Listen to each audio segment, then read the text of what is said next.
Hi guys, welcome back to another video. Sorry for being inactive. मैं काफ़ी time से video नहीं डाल रही थी, तो वही यार, थोड़ा उसी में बिजी थी। मतलब थोड़ा फेस्टिवल वगैरह में, और फिर उसके बाद फिर पढ़ाई भी कर रही थी साथ साथ, जैसे हो जाए वैसे। फिर उसके बाद तो आज मैंने फाइनली बैठ के एक फुल मॉक दिया, तो उसका मेरा कुछ ऐसा रहा। तो उसमें मेरा देखो देखो कट ऑफ तो बहुत ज़्यादा ही हाई थी। इसमें स्कोर मेरा ऐसा कुछ रहा था। अगर आप लोगों ने भी दिया है तो कमेंट्स में बताना कि आपका कैसा रहा। तो बाकी मैं दिखा देती हूँ कि कैसा क्या क्या रहा इसका एनालिसिस। तो ऐसा कुछ था। परसेंटाइल ऐसी है, एक्यूरेसी मेरी 88% है, और बाकी सेक्शनल रैंक वगैरह ऐसे से देख लो, एक्यूरेसी वगैरह ऐसा सब है। ठीक है। जीए तो यार कितना ही पढ़ लो, कुछ फर्क नहीं पड़ता। फिर ये इंग्लिश में मेरे इतने मार्क्स हैं। फिर इंग्लिश मुझे मतलब ठीक ठाक लेवल की, अच्छे लेवल की थी। और मैथ्स भी अच्छा था, और रीजनिंग भी अच्छा था। तो ऐसा कुछ रहा था। ओवरऑल मेरे 70 ही बने। ओके, मैं दिखा देती हूँ मैंने कहाँ कहाँ क्या क्या गलती करी है, कि आप ना करो। दिखा देती हूँ मैं, चलो। तो मेरा जीए कुछ ऐसा गया था, कुछ ज़्यादा ही गलत हो गए इसमें मेरे। ये देखो, कुछ ज़्यादा ही गलत हो गए। ठीक है। तो बस इसमें थोड़ा बहुत जिसमें मेरे को कन्फ्यूजन थी, वही वाले क्वेश्चंस गलत हुए हैं। ऑब्वियसली हमेशा ऐसा ही होता है। इंग्लिश कैसा रहा? इंग्लिश में मेरा बस एक ही गलत हुआ है, ये वाला।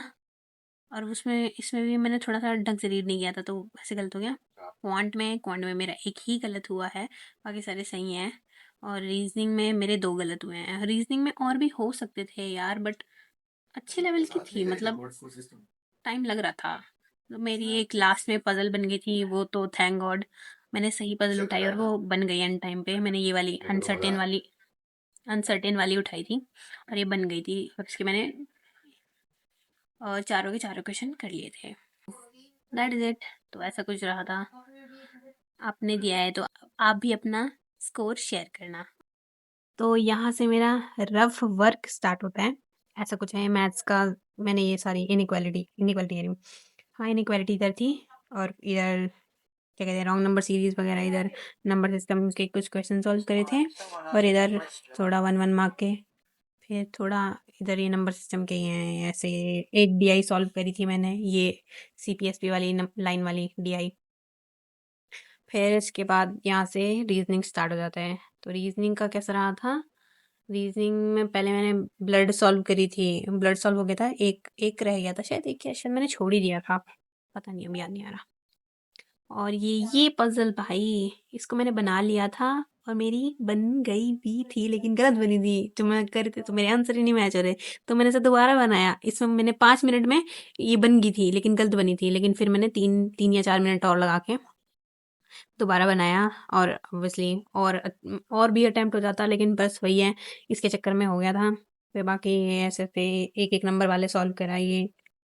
फिर ये भी एक एक नंबर वाला, ये वाला कर रही थी, लेकिन पहले ही करते गलत हो गया। फिर मेरे को लगा एक क्वेश्चन में कम से कम 3 मिनट लग जाएंगे, उससे अच्छा मैं पजल सॉल्व कर लूँ, तो ज़्यादा मार्क्स आ जाएगा। फिर उसके बाद मैंने ये करा था, लेकिन ये मेरा गलत हो गया। ये भी 2 मार्क्स का करा था, तीसरा मैं कहा छोड़ो, अब हो गया। और यही यही 2 मार्क का गलत हुआ है मेरा, बाकी सारे सही हैं। फिर उसके बाद ये मेरी लास्ट वाली पजल जो थी, अब मैं सोच रही हूँ कि इसको करने की जगह मैं पजल ही कर लेती, लेकिन बट यहाँ बन जाता था।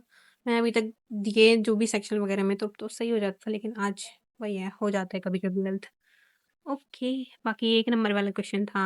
बाकी क्या है ये? हाँ, ये इसी का ही है पूरा। बस ऐसा रहा कुछ।